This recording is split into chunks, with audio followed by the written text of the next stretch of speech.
The series you've been waiting for has arrived on Disney Plus. Where do we start? Critics have been raving about the Falcon and the Winter Soldier. I got a vibranium arm, and I can fly. Let's get to work. It's a pulse-pounding experience that will leave you breathless. Well, this is too perfect. Marvel Studios is bringing feature film caliber storytelling to Disney Plus. Sure about that? Damn right. Let me hear you. Marvel Studios, The Falcon and the Winter Soldier, now streaming only on Disney Plus. Oh, look who it is. Ravishing Rohit Raju, the Desi Hitman, the Mocha Skin Manimal, the future two-time X Division champion. And you are here with my homies at 8-Bit Suplex Podcast. So one of the best around. You better be listening, Nimrods.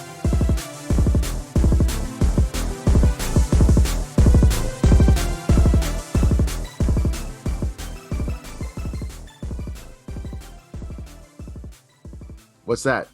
Look over there. It's a bird. It's a plane. It's the 8-Bit Suplex Podcast coming back at you once again. I know it's been a while. I didn't tell Sandy what I was going to do with that cold open there, so she was like reacting as if there was something off screen happening that she didn't understand what I was talking about. I am so gullible. I literally was like, "What?" But no, I figured, the Zack Snyder cut of Justice League is out, so everyone's talking about that. I'm not talking about it as much. I've heard some things. I haven't watched it yet because as we talked offline, my schedule's been crazy. Your schedule's been crazy, Sandy. So as you guys have noticed, we have not released an episode in a long time. It's been since our conversation with Rohit Raju. And, oh my God. I know that feels like years ago. So long ago. So I think, a lot's happened obviously in the world of wrestling. I haven't, between work and school and kids and the whole 9 yards, I haven't watched as much wrestling as I should have. So this week, and I believe Sandy's in the same boat. So this week we're actually going to just bypass wrestling altogether and just do a video games only kind of conversation. Which I don't know that we've done that before. I don't think we have, but it's a very exciting thing to do. We know that the people love the gaming. I love the gaming. You love the gaming, Sandy. I mean, I don't know if you want to do a PSA about, staying safe out there, but you are someone that has experienced a very real experience with the pandemic, no? Oh my gosh. So to you guys listening, so part of the reason why we stopped for a little while is your girl right here caught the COVID, on my return to wrestling in 2021, which was just unbelievable. I do my first show back and a few days later I test positive and, at first very mild. I'm like, okay, this is good. And it turned suddenly and quickly. And I actually ended up in the emergency room. I was in the ICU for an entire week. I thankfully wasn't placed on a ventilator, but I was on an oxygen tank and I went into sepsis. I got pneumonia in my right lung. It was just talking about it. It feels like it was so long ago and it was just such a stressful I thought I was going to die. I literally went to the ER and I was like, this is it. This is how I go out. I remember thinking that. I was like, oh my God, I'm out of here at 31 years old. That sucks. But thankfully I made it. I made a full recovery. I'm actually getting ready to return to wrestling. Doing a take 2. And I have a show tomorrow, which is fantastic. I'm so excited. So shout out to Tampa Bay Pro Wrestling and Retro Rat in Largo, Florida. So we'll have a show there. Should be fun. But yeah, you guys stay safe. Wear your damn masks. I got too comfortable and, you're around people that so you think, oh, it's okay. And you know what? You never know. You honestly just don't know what's going to happen with this thing. So better safe than sorry. And that's where I've been for a little while. Yeah. And obviously we were very concerned and we definitely, it's obviously not a good environment to podcast in, especially if you're on an oxygen tank. Oh my God, yeah. And then with the pneumonia and things, and then you had some work changes. I've had some work changes. School has been crazy for me on my end, so definitely it was nice to kind of take a step back and take a deep breath and kind of get back into everyday life, figuring out that pattern and trying to figure out when's a good time to record, when's not a good time to record. Those of you that have been following the show know that we oftentimes did late night recordings, which is not beneficial to either one of us, especially. You're getting up earlier these days. I'm getting up earlier these days. And editing an episode until 3 a.m., while sometimes fun, it's not necessarily the best case scenario. No. So we appreciate all fans of the 8-Bit Suplex and their patience as we kind of sorted everything out. But we should be back in full swing here and catching up on things and really kind of hammering stuff out. And so with that, Sandy, I think it kind of is a nice segue into talking about gaming, and our show got kind of sidetracked a little bit because of COVID-19. And so has the video game industry kind of as a whole. We thought this was going to be a bigger thing last year. We thought a lot of games were going to get pushed out indefinitely. It definitely impacted releases like Cyberpunk not really being finished. Final Fantasy VII got pushed back. And then on top of that, Sony and Microsoft both decided they're going to release consoles, which, as you know, Sandy, has been an awful release as far as numbers and getting consoles into people's hands. Sony, I think, has shipped more units. I don't have the exact numbers in front of me, so I could be just making that up off the top of my head. I wound up finding one and getting one since the last time we recorded a podcast. So I do have a PlayStation 5. Everyone that's listening, be jealous. Go on to the Facebook post that IGN puts up and complain that there's only 7 people in the world that have a PS5. So consider me one of the 7. And just to give a quick review on the actual console itself, I love the hardware is great. It runs smooth. It's probably twice as quiet as my PS4 Pro. It still does have moments though where it sounds like a jet engine taking off, just like the PS4 did for like cooling and stuff like that, and that's fine. But it did come with a cool vertical stand. Like you see the pictures of it, that's how it looks on my desk. And then it's really good, really easy to switch between kind of what you're doing, like the home interface and the games. It switches pretty quickly. But like the Xbox Series X, there's not a whole lot of new content, a whole lot of new games designed specifically for that system that are out in the marketplace right now. So like I have 2 PS5 games that were just PS5 boxes, right? And they're both ironically or unironically Ubisoft titles, one being Watch Dogs Legion and the other being Assassin's Creed Valhalla. Valhalla is a good game, not a great game. And I think that it suffers from the whole designing for 2 systems thing, right? Designing for 2 generations of consoles. And what's funny is I didn't play Assassin's Creed Odyssey. I don't know if you got to play that one. But no. I stepped back and it was on sale on the PlayStation stand. It was like, tremendously off, on sale, like stupid cheap. So I bought Odyssey and I'm playing through that now, having just finished Valhalla, and Odyssey is a much better game. I'm just going to say that. So a lot more content. It's less buggy. I've had like 0 bugs playing through Odyssey, and Valhalla, I had to quit out of it a bunch. And part of that could be just trying to push the graphics a little bit further because Odyssey is a strictly PS4 game. But it's kind of is what it is. But as we kind of push towards the new games, there's not a whole lot out there right now. There's not a whole lot coming. But with that said, Sandy, have you been kind of finding some games to fill your time to play some here and there?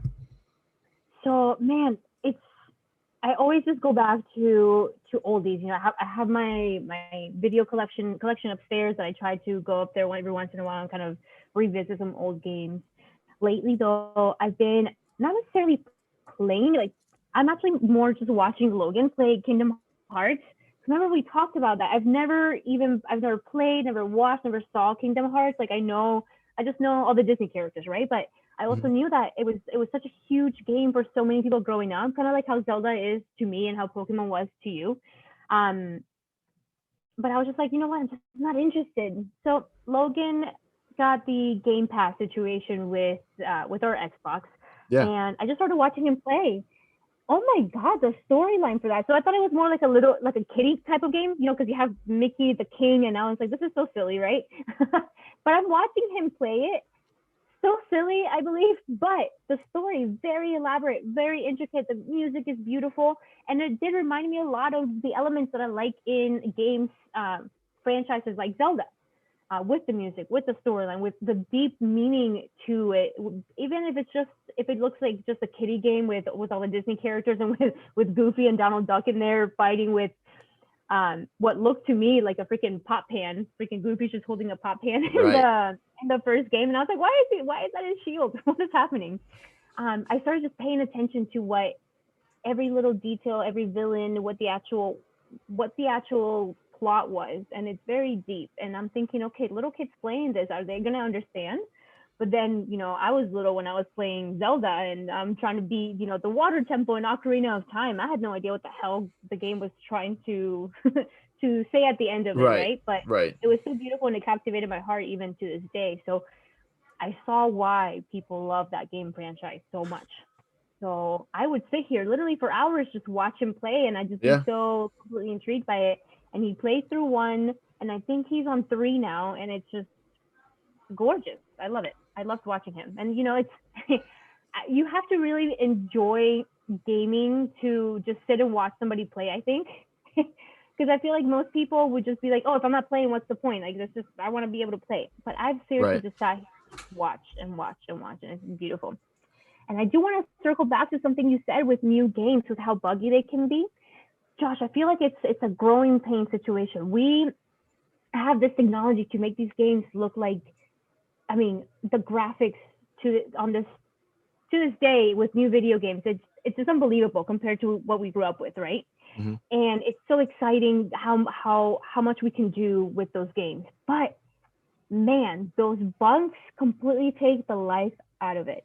Yeah. And there's got to be, no matter how powerful the system, you're going to see that over and over. You have your growing pains of, man, you buy a game and you immediately have to download freaking 80 gigabytes, 100 gigabytes of information to your game just to even play, right? And then a bug after bug after bug. And it's just, I want to know, at what point in the future are we going to get to a point where those can be just kind of put to rest? Do you think we'll ever get there? No, I don't think we're going to get away from bugs entirely. And part of that is because we're pushing games to be bigger. We're pushing games to be smoother. We're pushing all these things, right? So like, I think if you look at a game like Fallout, for example, right? Fallout and Bethesda games in general have a long running history of being very buggy, very like, I've told the story. I don't know if I've told it on the podcast, but when I played Fallout New Vegas the first time, I got a critical bug that auto saved over my file and left me in a place where the game glitched out and I couldn't progress. So I had to start all the way over from like 45, 50 hours of playing. So oh my God. That's the extreme example, right? The extreme frustration. Yeah. But I think it's because every game is trying to be this open world sandbox, and we're pushing so much data through these systems that, like you said, right, you have a day one download, even if you have the disc. And then I think a lot of times, just to meet release dates and different things like that, a publisher will put a game out and then they'll work on a patch, right? So they'll put the game to gold, they'll ship it out to stores, and then you download your day one content, and then now millions of people are playing my game. We figured out that 30 days into it, it's been buggy. So here's a patch, right? And then here's a patch. I've had, I don't know how many patches pop up for Valhalla while I'm playing something else or just have the PlayStation on, because they're just constantly trying to patch it. And maybe, maybe it's the consumers at fault too for, continuing to just buy stuff on release dates when they're not done. And then obviously, Cyberpunk is Cyberpunk, and that's still a problem. It's still not available on the PlayStation Store. I don't know if it's on the Microsoft Store or not. But it's, we can't keep pushing for these games to be released when they're not ready. But yeah, or the system, the hardware is getting better. The processing is getting better. They're figuring out ways to process a lot of the stuff using the GPU versus the CPU. So you're getting less bugs, but you're still going to always run into something. It's just because that's the way computer coding works. It gets buggy. It doesn't work for some stupid reason. And then the next time you do it, it does, So, but yeah, no. And to your point about Kingdom Hearts, right? So I played Kingdom Hearts a lot when it first came out. I played through them, and they get so convoluted.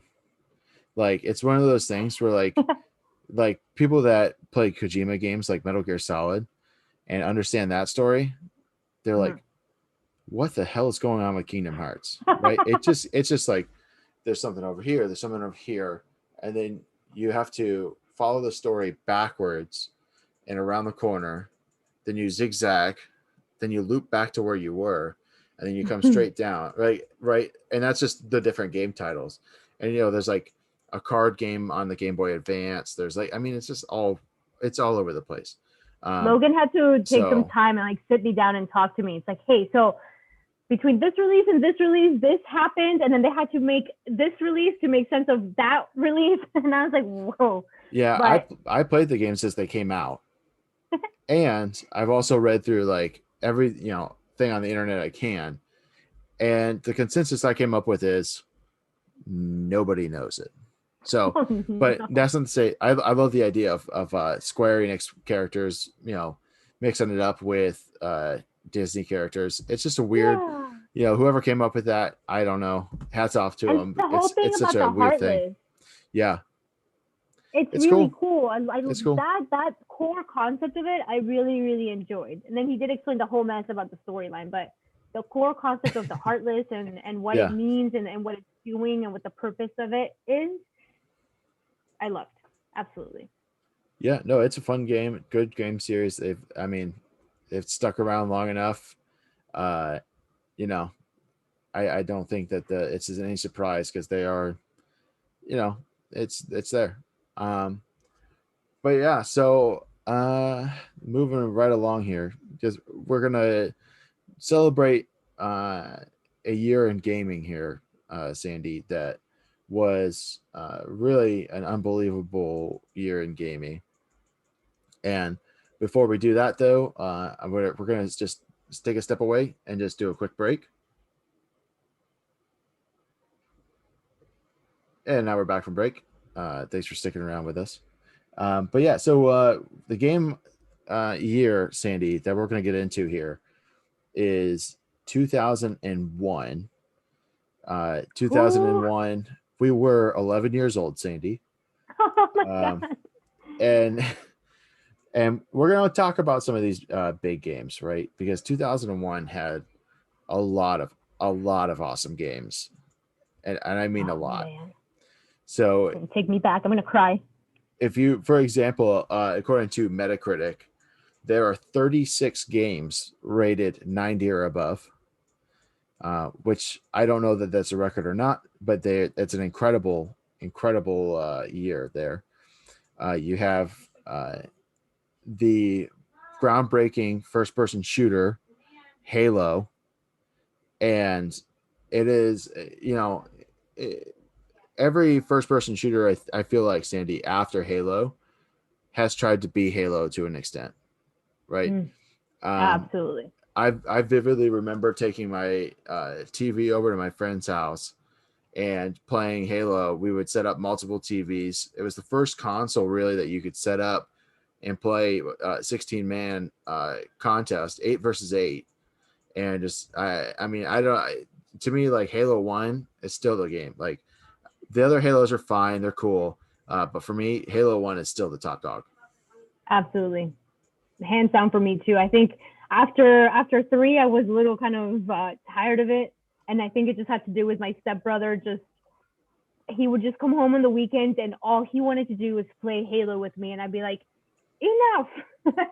And so by 3, I was like, that's it, no more. But man, the first one, I can envision me playing that, and I can envision my TV showing the game and how much I freaking loved it. It was it was honest. It was revolutionary. It was such a big. It was huge. I can't even say it. Yeah, no, I mean, I remember watching like so much content on Halo, like, and this is 2001. Like the internet's still not, where it is today, right? There's not like streamers and things like that in 2001. But like, me and my buddies would find like DVDs of like the Halo World Championship competitions and just watch people play and pick up tips and like stuff like that. So like it was such a big game, and to this day, if me and my buddies from that time, if we get together and play something, like we don't play anything new, we just bust out the original Xbox. And even if there's only 4 of us, we'll play a 2 versus 2 on the same local Xbox and just crank out, you sit down and you start playing Halo, and then like 6-7 hours later, it's, done. Oh my god. Yeah, we used to play 8 versus 8 capture the flag games that we would start at 10 p.m. and they would finish at 5 a.m. Oh my god. Yeah. Dude, like that part to me was so infuriating. I always got my ass just demolished. I'd be like, "Argh!" I was so terrible. But it was so much fun. It was really an incredible game. Really incredible game. Also, I want to play some. yeah, right. When you're talking about 2001, there's a lot of good sequels. You have Metal Gear Solid 2, Sons of Liberty. Awesome game. My I don't want to favorite get Metal Gear. Yep. that's probably my favorite Metal Gear Solid game as well. And Snake Eater's up there too, but really, really, really good. You got the Devil May Cry, first Devil May Cry game. I don't know how familiar are you with the Devil May Cry series, Sandy? 0.3%. Okay, so probably me saying it just now is probably to the extent maybe, but no, I'm kidding. No, so Devil May Cry, big hack and slash series from Capcom that starts in 2001. I want to talk about we talked about sandbox games, right? And how everything became this big open world 3D gaming. We started to get sandbox type stuff with N64 and Zelda and Mario 64, Ocarina of Time, obviously Majora's Mask. And you look at those games, and then that really just kind of continues as we live the 90s and get into the early 2000s of games opening up what they want to do. And one of the biggest games of the entire early 2000s is Grand Theft Auto 3, which took a game series. I don't know if you've ever played the first 2 Grand Theft Auto, Sandy, but they are over the top. You're looking down from a cloud view, basically, and you're watching. It is what it is. It's a fun game, whatever. You could take it or leave it.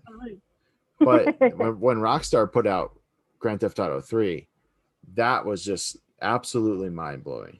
I don't know how much you remember that. Man. When Grand Theft Auto 3 hit the streets, it was on. People just absolutely dumbfounded at the fact that video games could pull this off, can do this. And this may be a little inappropriate, but I was a little kid and I was playing Grand Theft Auto 3, and I was on a mission to get multiple hookers in a van. And I accomplished that goal after many, many efforts. It's actually much harder than it sounds. Sure. And I was able to get, I think I remember one in the front seat and like 3 others in the back if you get a van that has like just like a work van. So right. Very accomplished. And that was my biggest takeaway and like memory from playing Grand Theft Auto 3. I'm just like, how many hookers can I get in here? So that was great. I'm glad my mom didn't know what I was playing. But right, yeah, that's kind of, I think, if you could sum up Grand Theft Auto once it turned into the sandbox age, it's kind of like, how many hookers can I get is kind of the theme of it. But no, but to your point, it was always a game that you always had that wanted level rating and stuff like that, even in the older ones, right? But really just the next level, like stuff that you like, you're flying and you're doing all this other kinds of crazy shit, and you're just it was really a revolutionary game. But and obviously, we're only what 2 full entries later. So in because we have, I think Grand Theft Auto 5 is the most recent one. I'm drawing a blank because I'm very tired. So we've gotten 2 numeric titles since then. We've had 4 and 5, and we've had some little ones sprinkled in there, right? Vice City, Vice City was one. really good. San Andreas is the other one. So Vice City and San Andreas kind of get lumped together with 3 in that PS2 era one. And then San Andreas was really, really, really, really good. I didn't play that one. Definitely check that one out. It should be on Xbox Live store or whatever they call it now. Nice. For relatively cheaply. And I think you can get 3 Vice City and San Andreas all as a combo pack for pretty cheap. And they're definitely worth playing again. Because I'm a much better gamer than now at 31 than I was at 11. Some of those frustrating levels are still frustrating. But you can kind of overcome them a little bit easier. And the soundtrack to Vice City, that was my favorite. Oh yeah. And the freaking callback to Scarface in the bathroom, the bloody bathroom, the hotel room. Oh man, that one is one of my favorites. But it's crazy to think that Grand Theft Auto, releasing in 2001, pretty much was the roadmap, the blueprint for this franchise. And they said, hey, this worked back then. And to this day, it's similar format, just, better graphics, bigger world, crazier challenges. But that Grand Theft Auto 3, 2001 is the blueprint for Rockstar moving forward with that game series. It's crazy to think. Yeah, absolutely. And so the top 3 games from Metacritic in 2001, Halo was number 3, Grand Theft Auto 3 was number 2. Don't try and say that too fast. And number 1, the highest rated score game on Metacritic in 2001. You want to take a stab at this, Sandy? Tony Hawk's Pro Skater 3.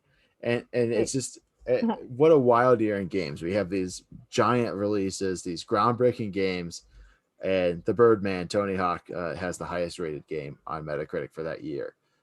We already touched on Tony Hawk a lot in our Tony Hawk episode, but definitely go back and play that one if you haven't. Oh yeah. So as you're looking at 2001, Sandy, what's a game title that really just kind of sticks out to you? Oh my gosh, Melee, Super Smash Brothers Melee. That came out in 2001. Yep. Mm-hmm. To this day, people are still playing that, and it's still the following on that for competitions, for fun. Man, I can't tell you how many hours were spent in my childhood playing that damn game. And again, another one that was the format that worked for that game series, and that is the format that they've used moving forward. And I don't think they were even able to make something better than Melee. I think Melee is still the number 1, right? For if you think Super Smash Bros., you think this one. Yeah, no, that's true. I think that the Switch release is done really good and it's really fun. But man, nothing. I mean, there's a reason why when you buy the new title for Smash Brothers, Nintendo always releases a companion GameCube controller for it, right? Because that's the game that we play, right? That's the way that we want to play Smash Brothers is with the GameCube controller, because that's what feels right. Exactly. So yeah, I mean, and just it was because we got Smash Brothers on the 64 originally, really good game, a lot of fun, but then Melee was just next level. It was an incredible game. Added more characters. The gameplay was so crisp, and you could just really go at it. It was so much fun. And another one that comes to mind, which I have to double check the date here, but yeah, 2001. Oh my gosh, Animal Crossing released on GameCube. Yep, Animal Crossing was. Oh my gosh. I mean, I remember when Animal Crossing came out, and we talked a little bit about this in our Animal Crossing episode, but when Animal Crossing came out, I was like, that's a kid's game. I don't want that crap. You know what I mean? Yeah, especially when you have freaking Grand Theft Auto 3 and Halo, right. And then Animal Crossing, because I'm like, what the hell? And in a retrospect, you look at Nintendo releasing Animal Crossing alongside, right next to these very mature titles. I mean, on brand. New Leaf came out with the most recent Doom game, right? So I mean, It's And it's so kicked ass, which is just insane. But it's so on brand with them to be like, we're Nintendo, we're gonna do our own thing. Here's a bunch of animals that you can dress up and build Right. houses with. right, exactly. Here's interior design 101. Right? I mean, it's just like if you just look at it and you're like, So and then of course I wind up getting it at a certain point, and I've been playing it ever since. But I do want to take a it's step crazy. in a little bit different direction here when we're talking about 2001, because Ooh. there's a lot of really cool stuff, but we also get Max Payne in 2001, and Max Payne Wow. is one of the first games that has the slow motion or bullet what do they call it? Basically bullet. Matrix. Yeah, it kind of took that Matrix idea and put it into a game. A lot of fun, really cool, really good series. I think they've pretty much kind of buried the series. It's not really come back in a while.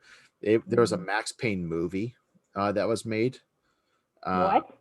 Yeah, right. And I want to say that the rapper Ludacris was in it, not as Max Payne. What? I I must watch this tonight. I would not advise that.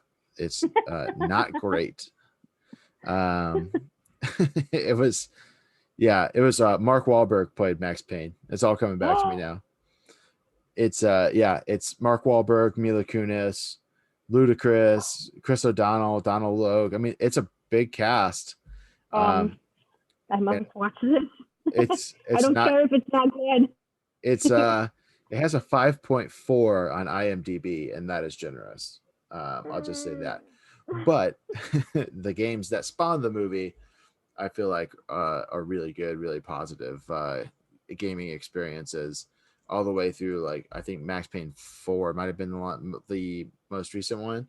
And apparently there's a mobile game, a Max Payne mobile game that's out and available right now if you wanted to get your slow-mo bullet time. That's the phrase I was looking for, bullet time. Get your bullet time fix. I don't know why that didn't come to me. That's very strange. I don't. So, Dude, did you ever play Dead or Alive? I think did I talk to you about that last time? Dead or Alive 3 came out in 2001, and that was my favorite Dead or Alive. I did not play a lot of Dead or Alive. That was my I didn't shit. pay a whole lot of attention to Dead or Alive until like there was a big controversy because they did like the Dead or Alive beach volleyball game. Yeah, that came after 3. Yeah, so I think that was on the original Xbox and may have been a 360 title. But yeah, that was when I mean, because it was as far as when I looked at it, it just looked like Tekken with more sexualized characters. It's kind of what I looked at it as. You are correct, sir. Pretty much what it was. Yeah, I mean, I've talked about it before. Like fighting games are not like my biggest genre. I'm not great at them. I could hold my own back, when we were playing like Super Street Fighter 2 on the Super Nintendo with the neighborhood kids. But since the advent of online gameplay and all that stuff, I just can't. I don't even bother anymore. Like it doesn't like I haven't bought a Mortal Kombat in probably like the last 4 or 5 of them because Man. Yeah, it's just one of those things. It's like they're fun and for me personally, they're fun in small bursts, right? I can go in there and knock a few rounds out to progress the storyline, to unlock whatever I need to unlock, but it doesn't reel you in like the storylines and all the beautiful things in the games that we do enjoy. My favorite adventure games and your favorite games. So it's different, but I still enjoy them every once in a while, especially if you just want to pick up a controller and play for a little bit and maybe get some frustration out. Man, my go-to, Dead or Alive. And I think I actually have one of the newer ones, Dead or Alive 5. Logan sucks at fighting games, so he wasn't into it, so I was just playing by myself, and hey, I loved it. I'll continue playing Dead or Alive. That's funny. Yeah, so I just can't get into them anymore. But if you like fighting games, just keep doing you. I know I talked about Smash Brothers as being like one of my favorites. That I don't even count that necessarily as a fighting game. It's different. So It's totally different. It's not your 2D plane fighting game, facing each other, squaring off, doing, stuff like that. It's a little bit different. Next one I want to talk about, Sandy, is Conker's Bad Fur Day. Did you ever play this game? What was the name again? Conker's Bad Fur Day. I did not. I don't even recall that at all. So Conker, I'll give a bit of background here on the character. So Conker was kind of developed by Rare to be a kind of fit in with all kinds of like other cutesy kind of characters, right? He makes his first appearance in the game Diddy Kong Racing. And it was supposed to be, this really awesome, like platformer. That's what we were told to expect. Nintendo Power had talked about it a lot. It was this really big thing. So instead of getting Conker's Bad Fur Day, like 98, I want to say, was kind of like when we first started hearing about it. It went through some snags. They couldn't figure out what they wanted to do with the game. Then instead of being this super cute squirrel doing like just normal platforming stuff, and I think that Banjo-Kazooie might have kind of gotten in the way of the cutesy kind of angle that they were going for. They didn't want it to be another Banjo, right? So they turned the content full mature and made this game an absolutely like for adults only game.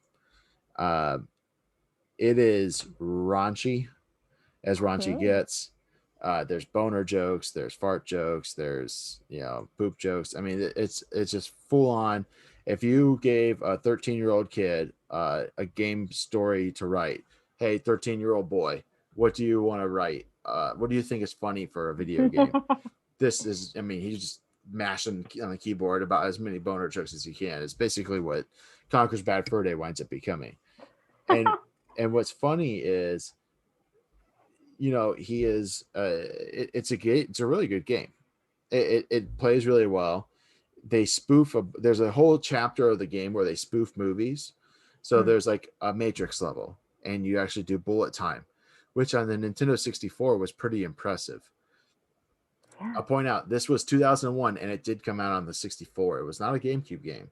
So while the GameCube gave us Smash Brothers and different things like that, Conker's Bad Fur Day was right at the end of the 64. So not a lot of people played it, or not as many as should. But then they had I think the last level was an alien spoof where you actually had to like fight a xenomorph in the big yellow robot suit that Ridley uses.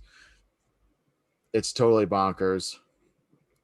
If you haven't played my it, mouth is like dropped right now as I'm looking through some screenshots and things like that. And right. as you're describing it, I'm like, what? Yeah, if you've never played Conker's Bad Fur Day and don't have a 64 or don't want to drop $40 on a cartridge, there's plenty of people that play it on have uploaded on YouTube, and it's coming back around through because it is 20 years since it came out. So definitely check that game out if you haven't. Do not let your kids see anything around that game. I had, you always have that one friend growing up whose parents don't monitor the content that they take in. The series you've been waiting for has arrived on Disney Plus. Where do we start? Critics have been raving about the Falcon and the Winter Soldier. I got a vibranium arm, and I can fly. Let's get to work. It's a pulse-pounding experience that will leave you breathless. Well, this is too perfect. Marvel Studios is bringing feature film caliber storytelling to Disney Plus. Sure about that? Damn right. Let me hear you. Marvel Studios, The Falcon and the Winter Soldier, now streaming only on Disney Plus. The entrepreneurial spirit is resilient, and U.S. Bank is here to make sure that no matter what unknown pops up, business owners know that we have their back. Because problem solvers are the ones that keep us all moving forward by finding ways to close gaps, even when distances are being kept everywhere. So whatever you need to adapt and evolve your business, U.S. Bank is here to support you. U.S. Bank. We'll get there together. Equal housing lender, member FDIC. right? Yeah. And would just rent whatever video game that my buddy wanted. Like, he was like, "Oh, hey, I'm gonna rent this one, whatever." And then his dad would just be up at the front of this Blockbuster, just like waiting with his like cash. Like, here's the $5 for the rental. Like, see you later. My mom too. My mom let me listen to Eminem, like, and I used to be obsessed. Don't judge me. And then, of course, wrestling back then, like the shit that was showing on in the Attitude Era. Oh yeah. And I'm listening to Eminem and I'm playing Grand Theft Auto. Like, my mom was just oblivious to it all. I was like, "Oh, mom, it's just a video game. They can't be that bad." Or it's like, "Oh, it's just music. I love it." So ridiculous. If she knew, if only she knew. Yeah, my parents were the opposite. My parents would look at the back of the box of whatever game I was trying to rent. Yeah, so I did not get to rent Conker's Bad for a day, but my buddy did. And in fact, I think my buddy might have bought it, and then I wound up borrowing it and then only playing it when my parents weren't around, because I would have gotten in deep shit for playing that game. Oh my god, there is a sunflower with boobs. What is this game? I must play this. Yep. Oh, there was a remake. Hold on. Yeah, Xbox remake. Yeah, I think it was on the 360. It might have been on the 360. I believe I did play that one, but I played it the original one, mostly on the 64. Oh man! All right, that's my new goal. I need to buy this game. I need to find it. I need to play it. It's not horribly hard to find, but it is going to run you like $40-$50 depending on where you find it, and depending on if the shop is trying to rip you off. And actually, if you want to check and see, for you that are guys that are local to the Tampa Bay area and planning on going to the Tampa Bay Pro Wrestling Show at Retro Rat, definitely check out. They might have a copy of it there. You never know. Definitely give those guys some business, because they're pretty cool for kind of becoming a wrestling venue on top of being a kind of retro toy video game store as well. Okay, so moving right along to one of my favorite games in the series is Final Fantasy X. I know you're not a big Final Fantasy player, Sandy, so we don't spend too much time on it. Maybe that's a future episode when I have a fill-in co-host to talk about Final Fantasy. But Final Fantasy, awesome series. 10 was the first one on the PS2. Final Fantasy 9 came out right at the end of PlayStation 1, and really probably should have been held back to PlayStation 2. But the team that developed 10 was already working real hard to get that one out there for the PS2. So I think Square was ready to say, okay, the 10th one is launching on the PS2. We'll bury the PS1 with Final Fantasy 9. So really good game. It was the first Final Fantasy game to spawn a direct sequel. Typically, Final Fantasy, of course, each one is its own individual story, but enough people liked 10 and they thought they had more story there, so they made 10-2. Which is also known to Final Fantasy game fans as the kind of like the girl power one, because all the playable characters are female. Oh, I need to play that one. Yeah, no, it's actually a really fun game. Man. We'll have to talk offline about where you should start, because there's quite a few of them. Yeah, I need a guide. And you need to get me into this, because I can't tell you how many times in my life I've been like, I should play Final Fantasy and see what the fuss is all about. Never have. 31 years later. Well, you got plenty of time, thankfully, to play Final Fantasy games. And, they're relatively inexpensive to pick up, like the HD remakes and different things on the different games. They're available on the Switch. They're obviously available on the PlayStation Digital Store, and some of them I think are on the Xbox Store too. So definitely check that out. I have one more that I want to talk about. But do you have another one that you wanted to highlight real quick, Sandy? I think I can't think of it right now. I'll get back to Oh wait, no. It's right on the tip of my tongue. Pikmin. It wasn't that the first time Pikmin was released? I feel like Pikmin might have been a little later. Let's find out. I'm pretty sure 2001. No, you're right. Pikmin originally released for 2001. Pikmin! That is beautiful game. Different. Huge game. So huge. And so, like, that's the thing. Oh man, you guys know I'm the Nintendo person here. So that game to me, I remember playing and I was like, "What is this?" Oh, It's just yeah. Every time that bizarre. anybody that picked that up for the first time is just going, "What?" But again, at the same time, it's like I don't know what's happening, but I love this. Yo, it's and it's timely that we bring this up too, because just a couple of days ago, Nintendo did announce that they're partnering with Niantic, who made Pokemon Go, to make a version of that game for Pikmin.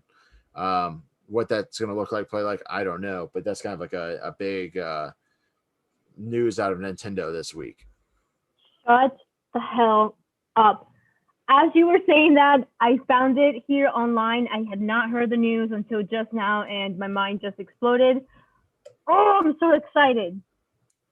Yeah, it should be. I mean, it's a lot of fun. I'm sure we could spend a whole episode talking about Pokemon Go, so we won't do that now.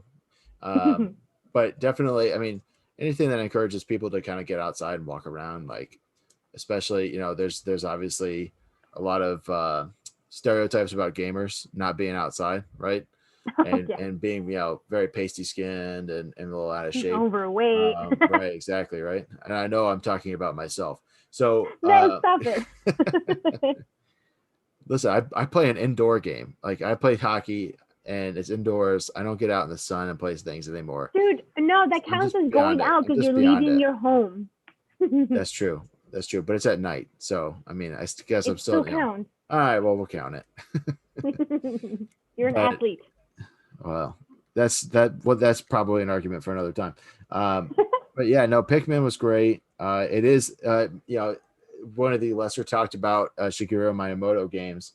And that's because his other ones are, Mario, massive, Zelda, this thing you might have heard called Donkey Kong, so yeah, Miyamoto is, I mean, everything he does, he's just a genius as far as I'm concerned.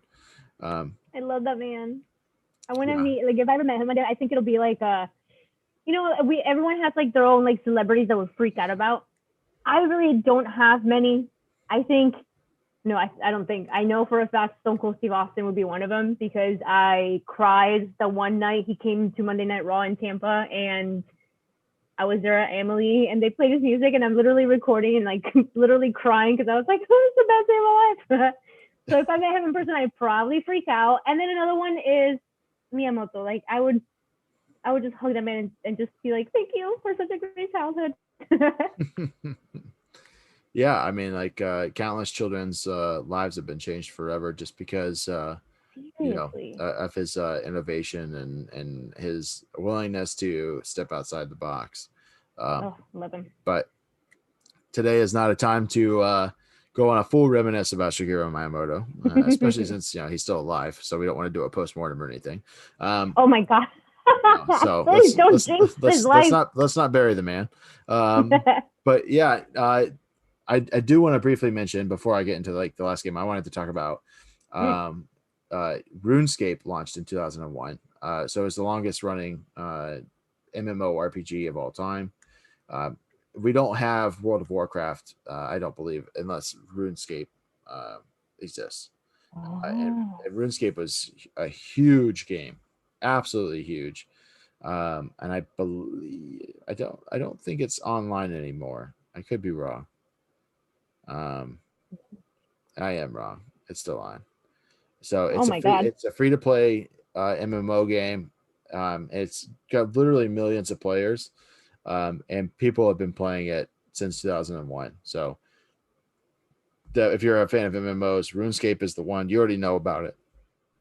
But the other game that I want to talk about and kind of wrap up, and it kind of fits in because we are in the right around the 35th anniversary of Super Mario, and that's Paper Mario, which came out on the Nintendo 64 right at the tail end.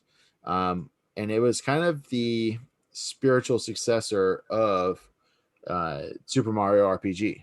So if you've ever played Super Mario RPG, it's one of the best games, really and truthfully, on the Super Nintendo, and really of all time, in my opinion. And Paper Mario is a spiritual successor in that it's a Mario game that is an RPG. It's supposed to be that follow-up to doing an RPG on the, with Square Enix. Nintendo and Square Enix kind of soured at that time over the fact that, Nintendo was staying with cartridge based when they moved to the Nintendo 64 versus, like PlayStation going the disc route. So Nintendo said, okay, well, we'll do our own Mario RPG game. No problem.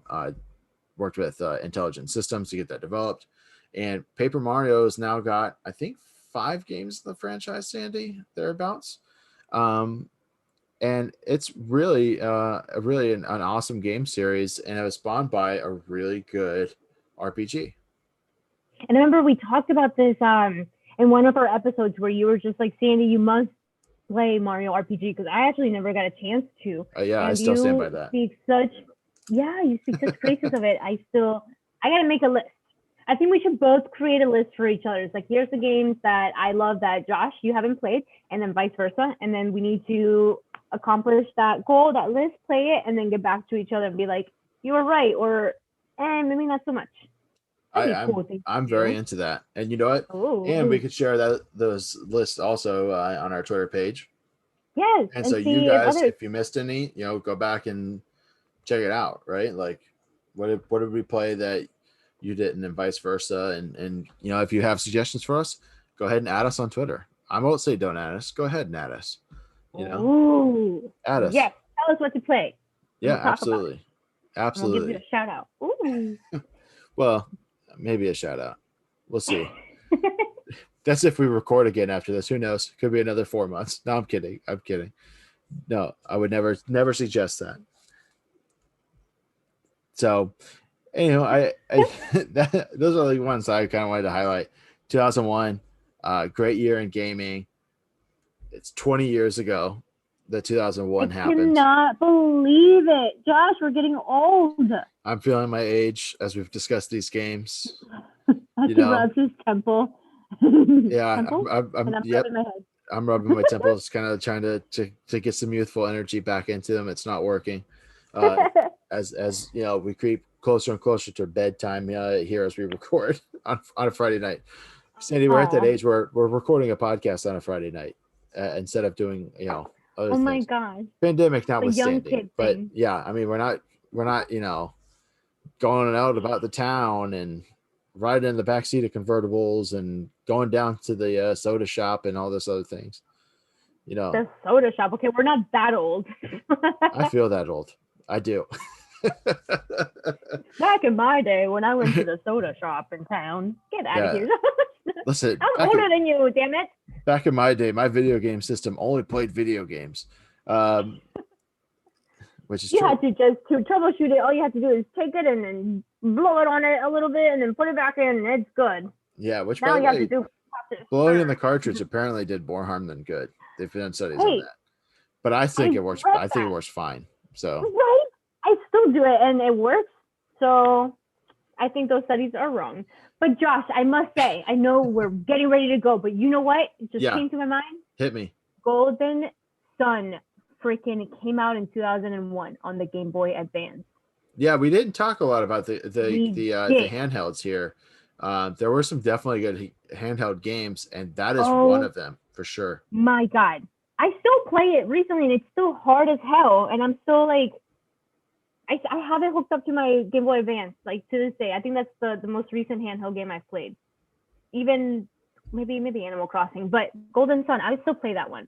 Holy shit, I can't believe it came out in 2001. It still holds up to this day. Like some of the games that we talked about tonight, I feel like maybe if we go back, you think, oh, maybe this didn't age so well. Mm-hmm. Golden Sun is one that you can pick up right now and be like, holy shit, this is just mind-blowing, amazing. So if you haven't played that one yet, go get it right now. Just do it. That's right now. I gotta say. Go. Go. Like turn off your podcast. Get in your car. Drive there. Or Amazon, something. I don't know. Do it. Do it now. we'll wait. We'll go ahead. Sandy, we'll just wait. We'll wait. Did you get it yet? Did you order it? Because we're not going to continue until you do. Do you need a little more time? We'll give him a few more seconds. All right, we'll give him. Da, da, da, da, da, da, da. I think that's enough time. I think they've had enough time to go. I think they've added it to cart and checked out by now. Exactly. It's Instant, a seamless process. one-click checkout. I mean, if we give them more than enough time. Oh yeah. But yeah, no, Golden Sun was a really good RPG, really intuitive game. And then, yeah, I mean, if you look at some of the other, big Game Boy Advance releases, you got Phoenix Wright, Ace Attorney, first game that came out. You have Advance Wars, of course, which is, a very tactics-based RPG style game. Super Mario Kart released some Mario Kart Super Circuit. I don't want to mess that up. Came out on Game Boy Advance as well. And then you have a Spyro game. You got like 70 Jurassic Park games for some reason. I mean, it's a really Game Boy Advance, I think, is one of those ones that, that handheld really, I think, saved Nintendo's skin a little bit there in the early days of the GameCube, because everyone was talking about PlayStation 2, Xbox. GameCube was there, but it was never touted as, the big system, right? It was at that point that Nintendo started falling out of the console wars. And everyone was like, why are they keeping up? Right. Why are they still doing kiddie things? And it's like, now in 2021, we know that that's not Nintendo's way of doing things. And whether it works or not, who cares? They're going to stick to their convictions. And I feel like that has paid dividends for them, because now the success of the Switch, tremendous. Maybe not the Wii U, but I still love my Wii U, damn it. But and even and now in today's day and age, you go back and people absolutely praise and love their GameCube. Maybe it wasn't the case when that was actually happening back then with the console wars, but hey man, I love them for sticking to who they are, damn it. Yeah, right. I mean, super awesome. And well, I will note too, the Game Boy Advance did come out in 2001, so it is now 20 years old. I'm gonna go hug it and kiss it tonight. And can you believe this? It was actually launched with a price of $100. That seems insane to me that you used to be able to get gaming systems for $100. Hey man, the Switch. The Switch Lite is $200, right? Yeah, it's $199, $299 for the regular Switch. So it's still a lot more inexpensive than the other consoles. Especially the now PS5 and Xbox Series X, which are retailing at $500. But yeah, I mean, it was a simpler time. You could play your GameCube, you could play your Game Boy Advance, PS2, Xbox was just come out. Actually, did the Xbox come out in 2000 or 2001? It was 2001 also. I think 2000. I'm pretty sure. The Xbox came out. 2001, really? Yeah. So, okay, we're at the end of this episode, and we've been talking about the year 2001. Oh shit! And here we are. We didn't think to talk about the console. Kind of forgot to mention that, and jeez Louise. Well, I think that's a good note to end on, Sandy, because obviously we're just out of it. That's amazing. Absolutely out of it. No, I think that's actually perfect. It kind of makes sense for us to forget that. Yeah. I mean, it wraps up nicely. It wraps up very nicely, I think. Because I mean, hey, what makes the game consoles? The games that are made for them. And you know what? We did this on purpose, guys. We knew all along. We're just kidding, teasing. Yeah, exactly. Got you. Maybe that's why there was only one Xbox game that we talked about, because Xbox came out at the end of that year. We're doing great. Oh, the more you know. The more you know. The more you know. And the freaking Xbox. So I get this. I set up my little gaming room upstairs, right? My nerd wrestling video games nerd room upstairs. Your nerd nook, if you will. I like that. I'm gonna get a sign made. But listen, so I hook everything up, right? And I'm like, and it's been a while since they've been hooked up. So I'm like, fingers crossed, they still work. All of my Nintendo ones work, right? And then I plug in my 360. All right, still good, because I still have a lot of games that I haven't even touched. And I plug in my original Xbox. Turns on, right? I'm like, oh shit. I'm about to pull up these games. I'm about to play. Oh my God, so excited. I put one game in, I start playing like 5 minutes in, I'm gonna hold back that curse word. That freaking thing died. It waited until I hooked it up. It gave me this glimmer of hope that it was still alive after 20 years. And then it said, psych, and then it just, so that's a bummer. That's my story on the Xbox. 20 years. Rest in peace. But you know what? Good run. Xbox Series X came out almost 20 years to the day of the original Xbox. That would have been kind of cool if they would have released it on the same day. So, shame on Xbox for not doing that.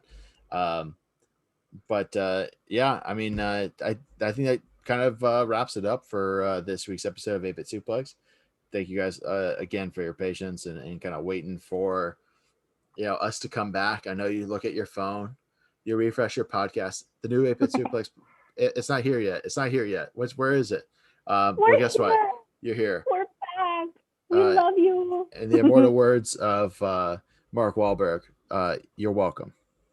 You're welcome. You're welcome. But hey, so hopefully soon we can get back to doing Impact. I know you guys. Hopefully you guys have been watching and keeping up.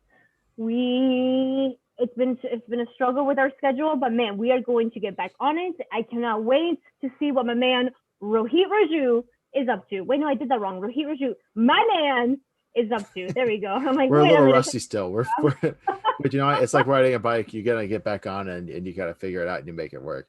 But yes, we'll get right back to, of course, Impact Wrestling. Big pay-per-view coming up with Kenny Omega challenging for the Impact World title versus title belt kind of situation there. So yeah, I mean, a lot of really exciting stuff going on in the world of wrestling. All things everywhere. And then tune into Dynamite next week also, because the Good Brothers are on a a trios match with Kenny Omega. So definitely pay attention to that. And I think that's against Penta, Phoenix, and Laredo Kid. So holy shit, that's gonna be so good. Really, really good. Yeah. So definitely check that out. Sandy is wrestling tomorrow at Tampa Bay Pro Wrestling's show. It's like Spring Break something or other, right? What's the name of the card? Totally Rad Spring Break. That's what it is. Totally Rad Spring Break at Retro Rat, Largo, Florida. I'm unfortunately unable to attend because of a family obligation for my daughter's birthday. I understand. Yeah, Molly, happy birthday. Yeah, happy birthday to Molly. Of course, turned a big 4. Aww. 4 years old. And now I feel old again, Sandy, which is kind of a continued thing. But yeah, definitely go check that out if you're local.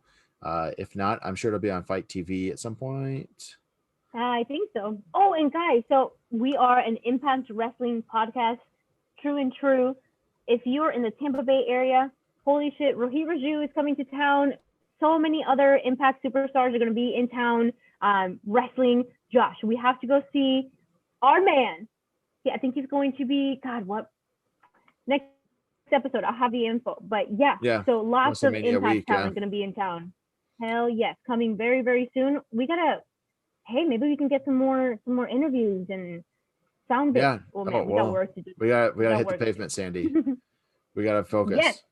But yeah, so definitely check that out as those things come out. And if you do travel to Tampa, if you're not in Tampa and you're traveling to Tampa to be here for WrestleMania, please mind social distancing, wear your mask, look out for others, please, because between the Super Bowl and everything else that goes on here, we got enough people traveling in and out of here.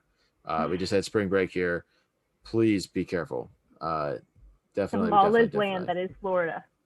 and if you are in Florida and you are a Florida resident, April 5th, all adults 18 and up are able to make appointments for the vaccine.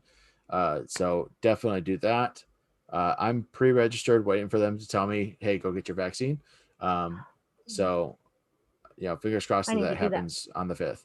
Yes. So definitely be safe. Have fun. Follow us on Twitter at 8-Bit Suplex.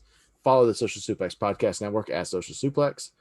Be sure to check out all the shows on the Social Suplex Podcast Network. As always, One Nation Radio, Keeping It Strong Style, Ricky and Clive, Grave Consequences, All Things Elite. I haven't done this in a while, so I'm sure I'm leaving somebody out, but not intentionally. But definitely go check it out. Follow us on all those social medias. And I'm going to leave. Listen to Rich Lada on freaking music. Yes, Rich Lada, who does our intro, co-host of One Nation Radio. And also, he did our theme song. Go check out. He has a new single out. It's awesome. Shit. He just released one a couple weeks ago, and then he just released one, I think, yesterday, maybe 2 days ago. Definitely check Killing out at Rich Latta. And yeah, I think that's about it. And Sandy, as we're signing off, I held on to this last bit of information because it's gonna like really blow your mind. Uh-oh. I had to stop dancing for this one. The GameCube was released in 2001. Shut up! Bye, everybody. Thank you for listening to the 8 Buck Suplex podcast. See you next time.